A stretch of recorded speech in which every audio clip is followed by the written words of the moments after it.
Thank you so much for listening to Urbanistica podcast. I am Mustafa Sharif, an urban planner, and you're more than welcome to join my big journey of exploring the making of smarter and more livable cities. Please don't forget to follow Urbanistica on the different social media platforms, and also let's connect on LinkedIn. Big thanks to Urbanistica podcast partner AFRY. AFRY is an international engineering and design company providing sustainable solutions in the fields of energy, industry, and infrastructure. Are you ready for a new episode? Let's go for it.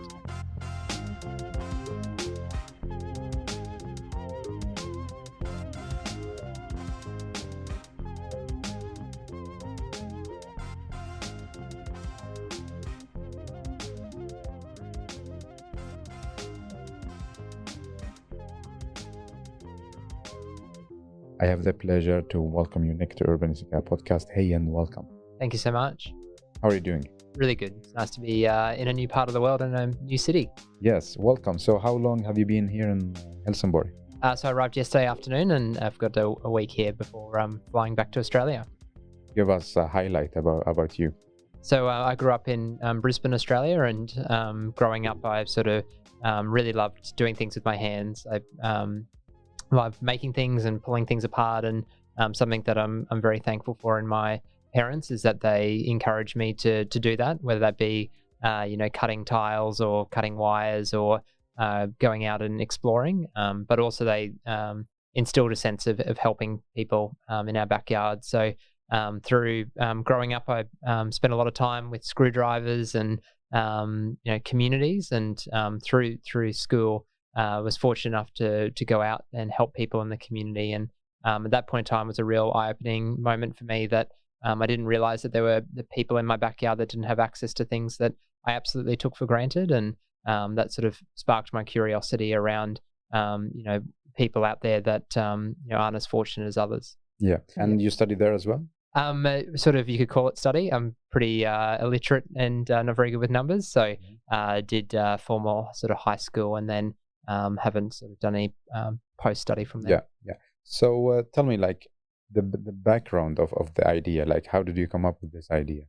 Yeah, so in 2014, Lucas Patchett and I had this idea of putting 2 washing machines and 2 dryers in a van and simply going around and washing and drying clothes for free. And when we started, the mission was to improve hygiene standards through a very practical thing like tell me about like the idea. Like, how did you get the idea? Like, why? Yeah, I think it was really by talking to people. So, we went out on a food van and that food van fed people. And while you were conversing with people, realized that some of those things that had been overlooked were, a place to wash your clothes, a place to have a shower. And I guess that why was a genuine need to want to help people. And that was easy at school.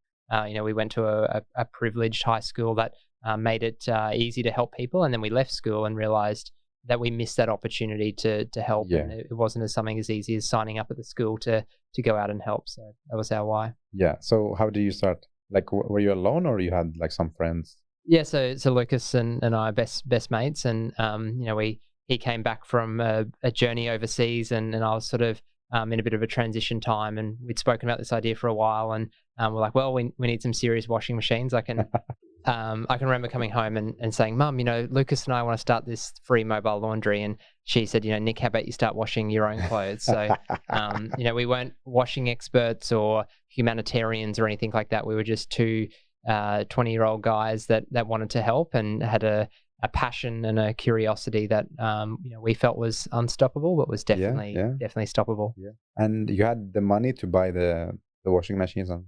Yeah, we, I had a van that I ran a different project from, and we convinced this company to give us some free washing machines, and, they thought we were pretty crazy and that it wouldn't work. And, for a few weeks there, they were right, that it didn't work. Because of?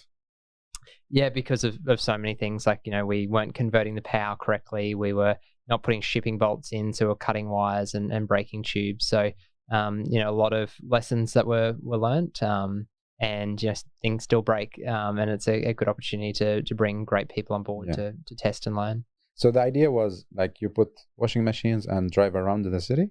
Yeah, so we always operate alongside other service providers. So whether that be a food service or a religious organization or a shelter, we drive a van there at the same time, same place every week, and add value to the remarkable work they do. Yeah, but is it for free? All for free. So we're a not-for-profit, so we get our money from generous donations from places all around the world. And our service is free, but I always talk about there's a lot of pride and dignity that is exchanged. So still one of the biggest privileges in my life has been someone trusting me with their only possessions, and furthermore trusting me to provide a safe space for that time. Because when someone's trusted you with their clothes and they're in a washing machine, they're not going anywhere, and we can't go anywhere. So how do we best use that time to do it? And that's why we very quickly rewrote our mission at Orange Sky to positively connecting communities. And how we do that is through the laundry and the showers, but most importantly, amazing volunteers who interact with everyday people from all walks of life. Yeah. So if we go back in the story, so you had two washing machines, and the first it didn't work, but then you got it working. Like, how about the water system and all this, like the complicated? Yeah, so when we started, we had this big generator we were towing around to power it all up, and we had a hose that would steal water from the council, and we had it was a pretty clunky operation, and then we realized, well, if we're going to do this more, we actually need people that aren't Nick and Lucas running it. So we started to get volunteers on board, and we started to get, we were paying for it ourselves back then. So then we were like, we're going to register a charity and we need donations and those sorts of things, which, now looking back on it, this year we're turning 8. And so not even a teenager yet. But, Orange Sky is now nearly a $10 million organization from a donations perspective. We've got 40 assets that are around the country every day. We've got thousands of volunteers, but most importantly, thousands of people who trust us each week to support them. And that's why we started with that first wash, and why we still operate. Yeah. So why is this name? Yeah, so Orange Sky is a song, and it's by a British singer-songwriter. And Alexi Murdoch, the singer, talks about in his song Orange Sky helping out your brothers and sisters and everyone being underneath an orange sky. And we really liked the name and liked the color, and we put it on our first van, and we haven't been sued. Nice. So tell us more, tell me and the listeners, how does it work? Like if you paint a picture with details. Yeah, so our vans are the size of a Volkswagen Transporter van. They've got 2 washers and 2 dryers, water tanks on board, generator on board. Some amazing volunteers jump in the van. They take it to a location, most commonly for 2 to 3 hours a week at the same place. And the van rocks up. There might be a food service on, or it might be at a shelter. People bring down their washing. Other volunteers rock up. They put the washing on. It takes half an hour to wash and dry someone's clothes. It takes half an hour to dry. And while that washing's on, people sit down and have a chat. And that conversation could be about the weather. It could be about how someone's interview for work went. It could be around someone having a really tough day. And then the washing and conversations take place and for a couple of hours, and then the van packs up and goes back to base. And we do that over 300 times every week around Australia now with all those different vans. But I think the common things is it's a ceremony or a ritual that people come together to connect. So how many vans do you have now, like up to date? So we've got just under 50 assets in Australia. 50. Whoa. We've got 36 services operating in Australia, and 4 services operating in New Zealand. Nice. And who is the target group? Like, is it for everybody, or you have a specific target group? So when we started, we were definitely out there to help people in our backyard that were homeless. But what we've realized is that, access to reliable health hardware, everyone needs to wash and dry clothes, and whether you have a roof over your head or not. So, our service is free, and it attracts people who, might not be able to afford washing and drying clothes, or, might have lost their washing machine through a natural disaster, or, might not have an access to a place that's safe to do that. But also what our service is targeted to is people who are wanting human connection. And that's something that we didn't think we were doing when we started, was that, we've got so many volunteers and people that come down just because of the space to connect. And, the amount of people that just bring a t-shirt as their excuse to hang out, or, a volunteer who potentially is going through a tough time in their life, and they're just wanting to go out there and connect with people in the community. So, the target audience for us, the people that use our service, we call friends. And I'd say that anyone that is willing to form a friendship or has been let down, I think is someone who shows up in our ecosystem. That's so beautiful. So, in terms of infrastructure in the city, so what do you need in order to make like an event happen? Yeah, so I guess we need a bit of a safe space. In some cities that's in a park or in a shelter. In some places it's in a roadway. For some places on private property. So, we have designed our service to need very minimal infrastructure, purely just an outdoor space to operate. But that can be everything from just rocking up and washing and drying independently of any infrastructure through to directly plugging into water and power and service providers. We've worked with some spaces that the city has designed a park that is really tailored to a van rocking up and food's being provided, and there's other places where we drive illegally on footpaths and whatnot and rock up there. Yeah. Do you how many people usually comes to them? Yeah, so I'd say a typical place is 30 to 50 people. Wow. At a spot, and they're not all directly using the Orange Sky service or conversing, but I guess the common site is whether that be around a food activity or whether it be around a certain ceremony, people are congregated, and we sort of show up in that community. But also in some places we're in very intimate locations where maybe one or two people rock up, or even busier spots as well. How do you manage all of this? Like you're doing with the volunteer, do you have a platform? Like how do you assign a van to a person and so on? Yeah, so when we started, our first ever staff member was a software developer, and we now use a piece of software called Wallaby that we built that manages all of our operations, and that tool is critical to Orange Sky operating, and it's something that now other charities use to run as well. So we've got about 50 charities around, mainly in Australia and some in New Zealand and America, that use Wallaby to manage their operations, and it's a key part or a key success for what we need. Yeah. So how does it work? Let's say if I will be a volunteer and I want to drive a van. So how does it work? Yeah, so you register on our website to be a volunteer, and you go through some training. It's we tried to design it to be not overly complicated to get someone. What is in this training? Yeah, it's really a lot around Orange Sky's mission and culture. So it's not about how many scoops of detergent or how to not mix or lose socks. We've tried to automate as much of the actual hardware operations. What we've tried to do is really focus on the conversations. But something that we talk about is that our volunteers are actually not trying to preach anything or teach anything or fix anything. They're trying to just be really good listeners and connect people. So probably the first bit of training we talk about is the F word, which is friends, and that idea of friendship. And one of the great things about our training is people are most likely have been conversing for a period of time before volunteering with Orange Sky. So actually not trying to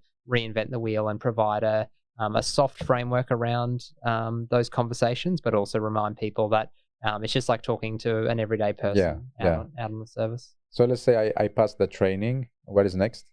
So then the most common volunteers fortnightly at the same spot. So whether that be close to where you work or close to where you study or where your family live. And what we see is the majority of our volunteers are in that fortnightly rotation, and what we talk about is being regular and reliable. So within that F word of friendship, we want to build regular connection with people. We think that's really important. So some volunteers are there multiple times a week when they're super available and committed and passionate, and some volunteers maybe a little bit less frequently, but the most common is a fortnightly. Yeah. So the main mission is to drive the van to the spot and then open it, welcome people, and then drive it back. Yeah, and we've got some volunteers that have never touched a washing machine because they just rock up and they talk. And then we've got some volunteers who maybe are a little bit more shy and they like using the van and the loading and the more activity. And I think that's a great thing, is that we're not getting volunteers to fly to a different country and on a big mission. This is something that is quite accessible, and I think that's really important as well. Is that we've tried to design our service that people can have it as a part of their week or a part of their life, but it's not something that is a massive burden on them. Yeah, exactly. So like where do you locate your van? Like the service, because you need like to take care of the car, the washing machines. How do you do that? Yeah, so we try and connect in with other underutilized assets in a region. So whether that be another service provider's car park or whether it be a city council, we sort of look at co-locating the services. But also this is just one vehicle, so we don't need a big office or a big factory built or anything like that. So we actually don't rely or don't need too much capital to or infrastructure to start up. And then what we try and do is co-locate at those locations where people feel comfortable. So that's sort of the majority of our model. And do you know where like the most popular spots that you?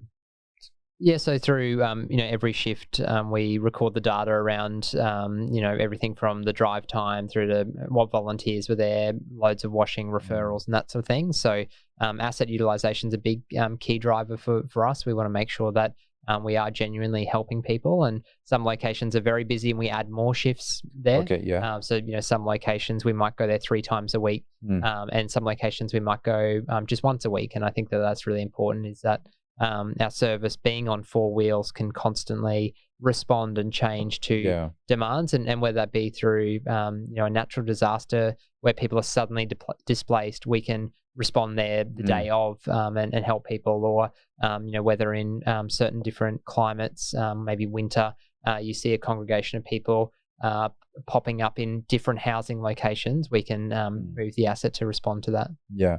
And like, how is the city respond to you? Like, do they like what you do, or you're disturbing them? Yeah, I would say both. So homelessness is something that is very polarizing, and what we believe at Orange Sky is that we're not solving homelessness. We don't provide houses, but also homelessness is something that's very complicated, and what we're trying to solve is people having access to really reliable life-changing health hardware, and also a sense of community, which is life-changing as well. So some cities, like I said, grappling with homelessness, which is very polarizing, and they choose to lean into being even more supportive to Orange Sky. And there's some cities that are working on that problem and prefer not to work with Orange Sky. And I think that's the really important part, is that cities are complex, homelessness is complex. So if we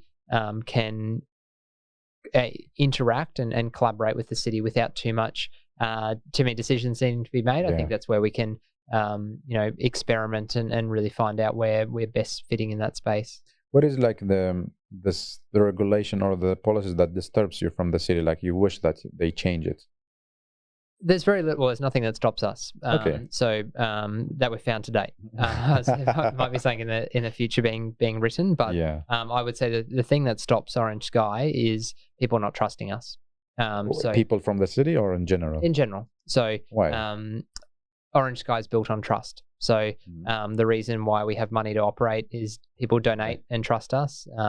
The reason we have volunteers in a workforce is that people trust us, that we have an opportunity for them to help people. And the reason why we exist is for people to trust us to wash their clothes. And if any of those change, then that's the thing that stops Orange Sky. So if we operate in a location where people don't feel safe and they can't bring their washing down, then we're not going to operate. Or if we are directly impacting the city by operating there, and people can't donate to us because we're taking away from their income, then there's a challenge. So I think it's a real balance of cohabiting and coexisting with the city. Yeah. So what are the criteria that you look for when you choose a place? We look for need is a big thing. So are there people there where we can genuinely help? And I think you could choose almost any country in the world that people need laundry. The second is do we have a workforce that want to run it? So volunteering culture or an appetite to run it. The other is funding. So are there people that want to support that? And they're the sort of three key drivers that we look for. And the interesting position we're in is like I said, laundry is important to the majority of the world, and human connection is fundamental to human life. So people may actually have access to washing machines but may be lonely, or they might not have access to washing machines and be incredibly connected. And how do we actually operate in those spots is, I think, will be always our greatest opportunity to play with. So what if I will be the one who comes to the van? So how is the experience? If you can explain to it. I have my clothes as well. So how is it work? I think it would be a very hopefully welcoming experience, and one that like I said, would take a lot of pride and trust to bring your possessions down. You would hopefully be able to wash your clothes, which in some case our services are so busy that people are turned away. So the hope would be that there's enough capacity to wash your clothes. You would talk to a good volunteer. They would put your washing in, and hopefully you would feel safe to connect. But also we talk about layers of value at Orange Sky. So our mission of positively connecting communities, like I said, we're not there to solve homelessness or preach anything. However, if someone wants to get a haircut, or if someone wants to get a meal, or wants to talk to a healthcare professional, they can do that through those connections. And we sort of see ourselves as the curator of that space. So how many washing machines in each van? So the majority of our vans have 2 washing machines and 2 dryers. So every half an hour we can do 20 kilos of washing. Okay, so you put all the clothes from different people together, and then in the end they take their own, or how do you separate them? Normally we one person has one washing machine. However, we see in some really busy locations, someone might say, hey Michelle, let's put our washing together, because they know each other, which again comes back to that F word of family, where if people are really in need and know that community, that might be okay. Whereas I sometimes don't wash clothes with my partner, sort of thing. So it's a personal choice thing. So, and also, like, in the morning we talked a little bit, and you got this question about like sustainability. So how sustainable is it to do that? Explain, like, to the listeners the work behind the scenes.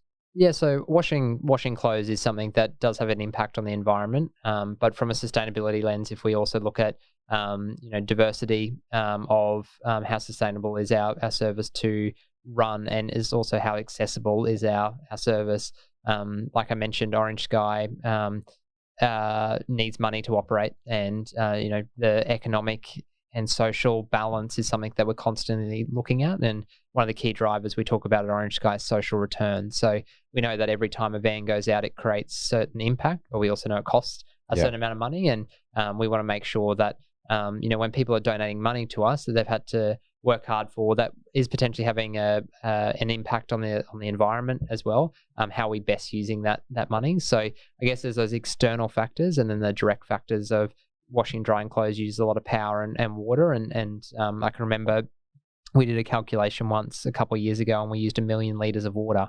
And that becomes quite a significant thing when it's not just a couple tanks of water. It is a significant amount. So we're constantly looking at how do we be more innovative. We've just reinvented our own clothes dryer that uses solar power to run, and uses a fuel burner to generate the heat, which has been really important for Orange Sky, but also does have a massive impact on reducing our environmental impact, but also increases our reliability, which is something that we're really proud of. So who was donating money? You? So we Orange Sky isn't government funded. We see donations from some key groups. One is sort of philanthropy, so people who make large donations to Orange Sky. Trusts and foundations and grants are a big part of what we do. Corporate partnerships, so amazing corporates I want to get behind. But the segment that I'm most proud of is just everyday people. And that's about 25% of our revenue is school kids or families, or local businesses that just jump on board and want to help. And I think that's a good indicator of Orange Sky success, is if people who believe in what we do want to put finance behind it. I think that shows that they believe in what we're doing. Yeah. How do you feel now after 8 years? Feeling incredibly proud of the Orange Sky team. I think there's always more to do, and I think balancing that with having the space to do that. So personally, I'm in a new chapter of Orange Sky, really focusing on in 2025 we want to help 40,000 people in that year, and at the moment we're helping sort of about last financial year helped about 13,000 people. So over the next period of time, we're going to triple our impact, and we want to do that twice as efficiently as we're doing now. So, there's some really complex challenges there around how do we help more people without that being a direct increase in cost, or how do we reduce our not so good impacts like on the environment. So, 8 years ago, I didn't think we'd be washing 2 million kilos of laundry, but each and every day I wake up excited to tackle that challenge, which is some days a scary one, and some days one that very thankful, or every day very thankful to be a part of. How big is the team now? So we've got just over 50 staff in Australia, and they like 50 in the team. Yeah. Wow. So we've got a really big team that does everything from fundraising to building the vans through to running the vans and getting them out, and that team's critical for the operations of what we do. Yeah, like the two people, you and your so what are like the different teams? You communication and people working and how is the management working? So we're all led by Lucas, who is our group CEO, and we've got some key streams. So the team that I'm in is specifically looking at our innovation and how do we best use our trust and our donors' money and our volunteers' time to help more people. And what we believe is that everyone at Orange Sky is innovative, and how do we provide space to cultivate that and provide focus to it. So, in the last 12 months, we've looked at innovating things that we've always done, but now we're starting to look at, what are those things that are over the horizon that we haven't had time to consider, starting to provide space for that. We've got a whole team that looks after raising the money and telling people about Orange Sky and making it welcoming to come, which, they raise a significant amount of money and get a lot of people to trust us. We've got an amazing volunteering and operations team that coordinate everything from, building the vans or servicing them or scheduling them to, are they safe to operate? Are the volunteers trained, onboarded and supported, but also the locations that we operate. So we're always looking for new locations to operate. And then we have a sort of a corporate services function that looks after, everything from our people to our risk to, paying the bills and all those exciting things. Oh, it's so big now, right? Yeah, and I think that's something that we constantly think about is what is the robustness of an organization like ours need to be. Like I said, we've got a tremendous amount of trust that's instilled within what we do, but also just because we're a not-for-profit doesn't mean that we shouldn't spend money on doing things right. And there's a constant balance there that the reason why Orange Sky can operate is because of that team, but also that's our biggest expense. So balancing that every day is one of our greatest challenges in a time where our team are struggling with their own loneliness or challenges through a pandemic, or also how we be competitive in a job market where there's some really amazing employers out there who pay very, very well for good talent, and we're trying to attract that good talent. Yeah. What is like the next step? I think the next step for Orange Sky is really embedding that notion of you don't need to everyone needs laundry. I think is something that people are still grappling with, and we've all looked down an aisle of washing machines and seen the expense of a washing machine, or we've all been up late washing our clothes for something the next day, or we've all felt lonely or isolated, and I think Orange Sky just shines a light on that for different people. And I think COVID was a really interesting reminder of hygiene and human connection, and actually normalizing some of those things that potentially we've become reliant on in our existence, like the notion of being able to go outside and connect, or not being scared of your safety, are things that unfortunately there are groups out there that's a reality for every day. So I think the future for us is really backing that, what we're doing is it's having a big impact, but also setting that in motion that we can continue to scale that in a really sustainable way. Do you see, like, in the future that you don't need volunteers to drive the cars, like you can do it by self-driving vans?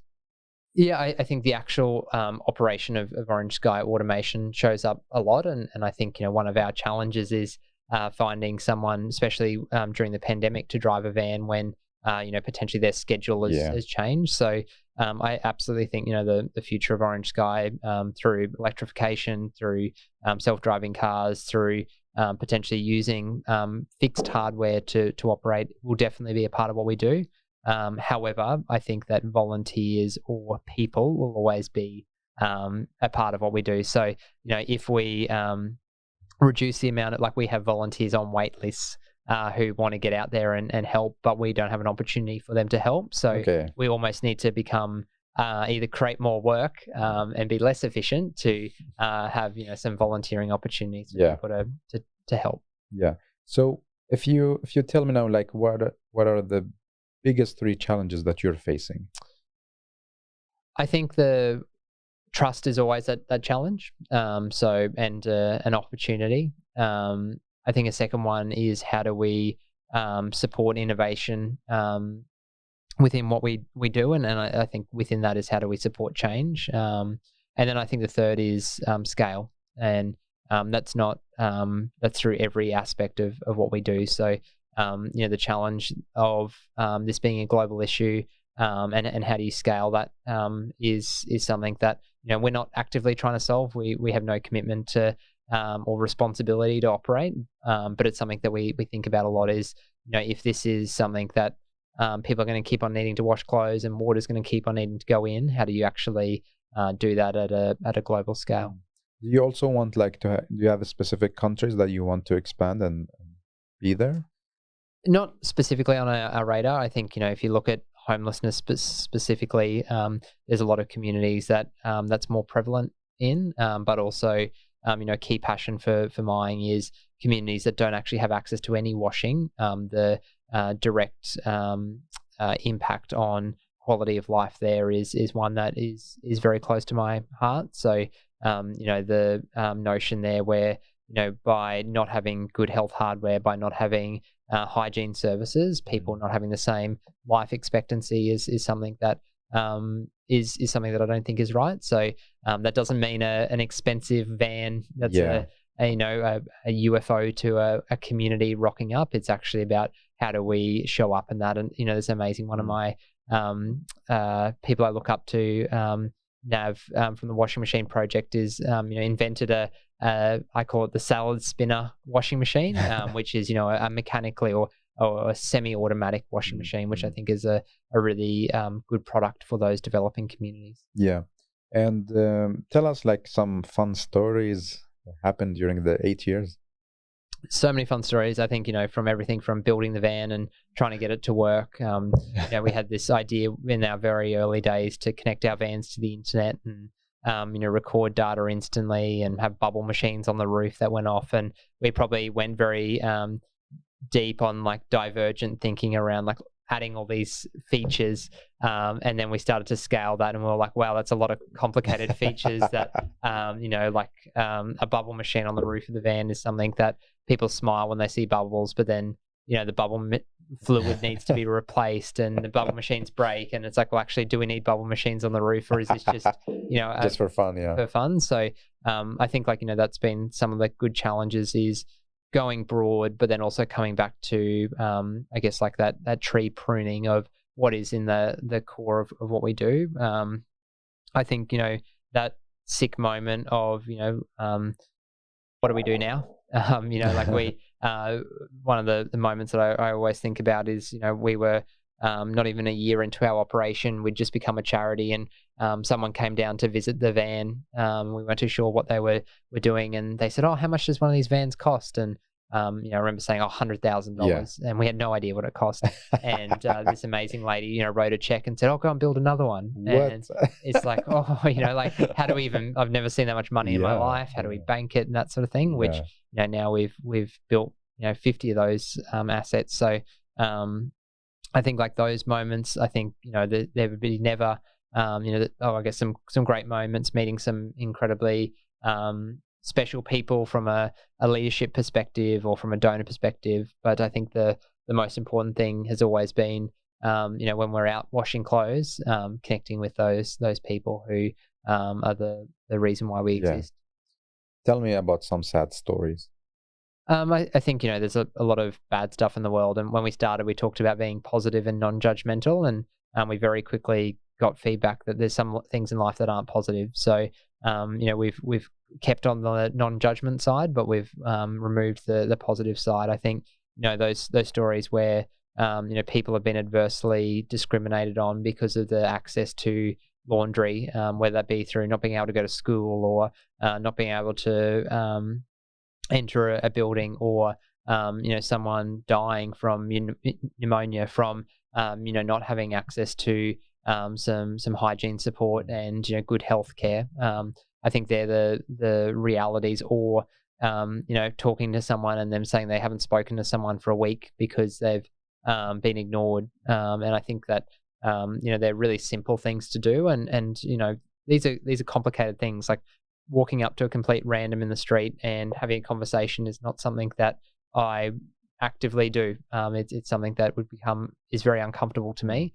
However, asking someone if they're okay if we put their washing in, and asking them their name is a really great opportunity, like we're doing now. I don't think we would stop in the street or the airport and start talking about what we're doing now. But this conference is very similar to what we do. Is that it randomly brings a group of people together to have a chat, and that's what we're doing. Yeah, amazing. So what is your dream, like a personal dream in relation to Orange? Yeah, I think connection is a really special thing to me, and whether that be just being so passionate about a project and that feeling of being so connected to it. A lot of special times in my life have actually been when I'm alone, and I think that whether that be alone in nature or alone on a project, and I think that balance of then having those support networks around you is critical.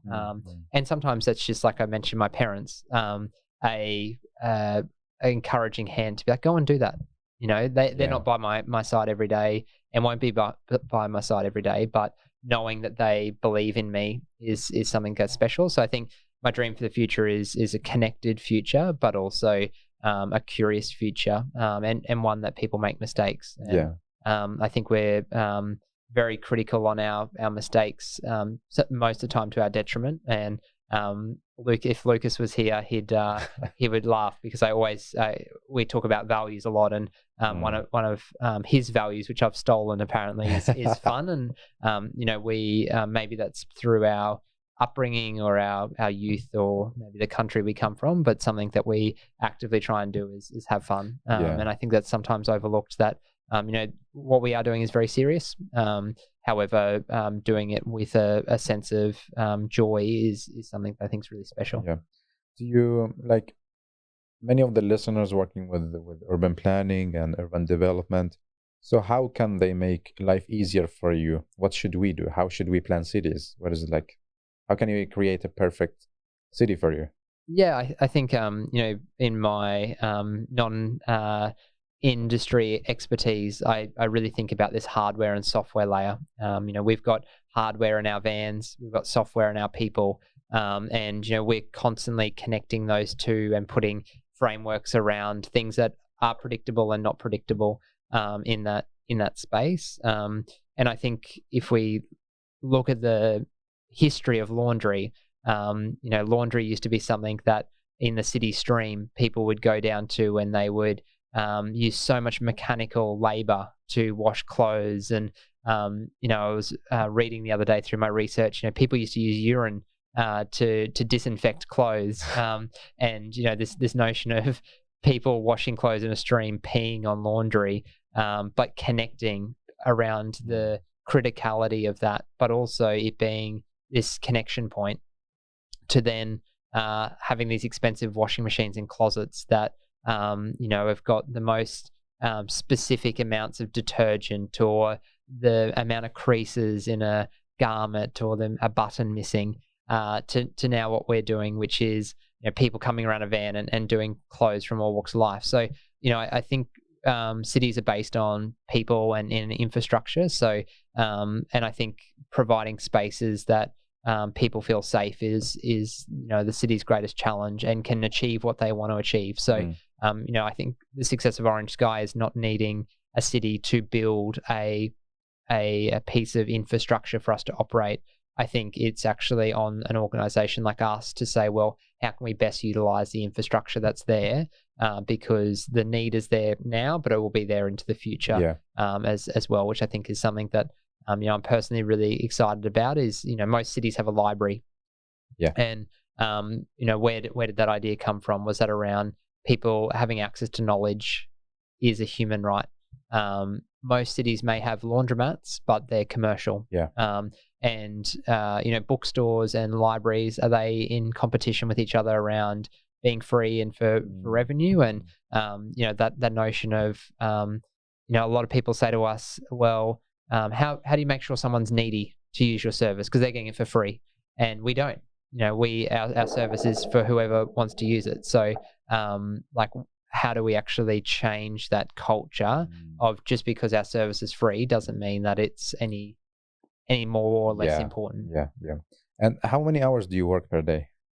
It's a good question. I it would change every day, but I think there's quotes out there which is you find something you love and you'll never work a day in your life. And I think that's something that we all have the same amount of hours in a day. I've definitely spent a lot of hours in my days thinking about silly things like how to get a dryer hotter, or how to show up in a city, sort of thing. But the notion of work is, I'm someone that's very passionate and curious, and I think by the opportunity to wake up and embrace life is you call it work, or you could call it joy. Do you have enough time to work on have hobbies and other socializing? It's something that I think is always a balance. However, my values personally directly line up to what I get to do for employment. And I'm in a very fortunate position where I love helping people, I love making things, and I like having fun, and I can do that at my job. So I don't have to make any critical choices around, well, if I go to work in brackets, I can't do this. But also something that I am constantly looking at is what's that next learning opportunity or challenge. So one of my newest job titles is CTO at my personal farm, and that's Chief Tractor Officer. And ever since I was a little kid, I wanted a tractor, and now have fields of land to look after because of that opportunity of I'm not a farmer, and I'll never be a good farmer, I don't think, but the opportunity to learn through that is something that is really exciting. And I see you're wearing the city changer, the band and the badge. So what is your reflection about this, that you're city changer, social entrepreneur? I think there's title's one thing, but then actually in reality is different. And I always grapple with entrepreneur is a word that I'm really bad at spelling. I think I've spelt it wrong so many times that my phone thinks that the wrong spelling is the right spelling. And I think that notion of we live in a world where the majority of us can get excited and passionate and do things. There's definitely places at the moment that can't do that, but the majority of us can make change. And I think that's something really important, is that change can come from top down, or change can come from people with lots of money or great knowledge. But also we do live in a place that if we actually are passionate about something, we can do that. And I think that passion is moving us in the right direction. Do you feel that, okay, you made your change, or you made your contribution to this topic, and you don't need to work hard anymore, if you understand what I mean? Yeah, I think there's always a balance. I'm someone that is constantly excited for, call it innovation. I really like stretching and thinking what's next. And I hope that I can always be in a space that I can do that. I also think that optimizing and sticking with something is important. So, I think there's stuff at Orange Sky that we know works. Yeah. We know that people need laundry, they need conversations, and we just need to keep on doing that. And so there's a group of our team and our organization that's solely focused on that. And then there's a group of people that are like, well, imagine if we do get a bigger washing machine, would people wash all their clothes at once? Or can we operate in a school? Yeah. If or a cafe, like where are these opportunities where we can operate. So I definitely think there's a balance of those two. And like, if you go back in time and you will change something in the journey that you made, what will you change? I think the amount of lessons and mistakes that I've made. Sometimes I almost get this deja vu of we've been through this, or I've been through this, but not actually having the documentation to pull that file out and learn from it. So, whether that be personal things around, like I'll be someone that gets excited by something and will just commit. And the amount of times I'll be like, I wish if I just spent, 5 more minutes thinking about the problem, I would have, solved it. But then I reflect on that hard, but then, that comes up again. Or, technical innovations over the 8 years. I've personally learned a lot, but that's not something that a new employee has from day one. And I think they're the, knowledge is the thing that Orange Sky has from those 8 years, and how do we replicate that and share that with the world is something that I think we can do a lot better. And I think looking back, having that book of this is what happened, and those retrospectives. Yeah, very interesting. So what is waiting for you when you go back home now? Yeah, I've got an amazing partner and tractor to hang out with. But what is waiting there is an organization that definitely needs people like myself to come to work and overcome some good challenges. And I guess that's what's waiting is people like Jordan, our first wash, will be there waiting for their clothes washed to be washed the next day. So what's waiting is a great community of people that trust us, and people that shouldn't be let down, who have been let down, and an opportunity to do something about that, which is what excites me. How do you find Helsingborg city?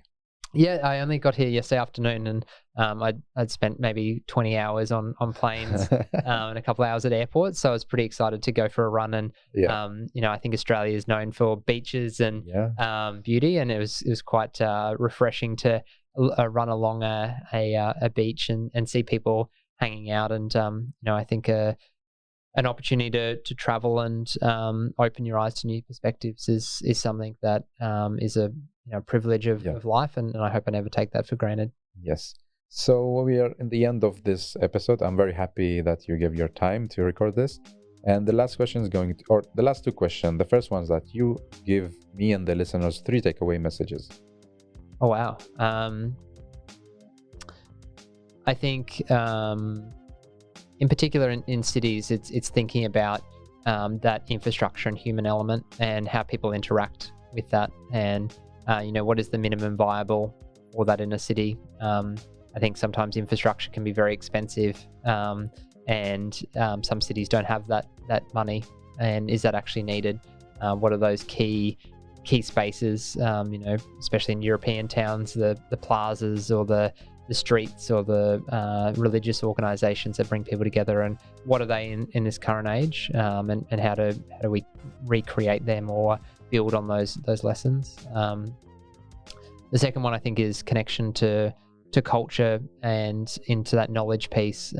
I live in a country that has had First Nations people living there for over 60,000 years. And, I think it's very easy to think about cities as very European or British places, but people have been coming together and coexisting for 60,000 years in Australia. And I think looking at new things is so easy to do rather than actually just looking at what's worked in the past. So I think we have so much learning to do and so much reconciliation to do in that space in our country in particular. And then the third takeaway is that passion for having ideas and that fuel for it. And that might not be something completely new. That's might actually be if you're so passionate about constantly keeping up or learning new things or recreating old things. I think that passion is the thing that, like I said, we've all got the same amount of time. We've all got the same, most of us have the same opportunities. It's just actually that fuel of passion. It's very inspiring. And the last question is going to be you asking it to me and to the listeners. So what is your question to us? I think, what does laundry look like in 2050? Okay. Interesting. Thank you so much. And I wish you a safe travel back home, and we keep in touch, and I will follow your journey. Thank you for sharing the story.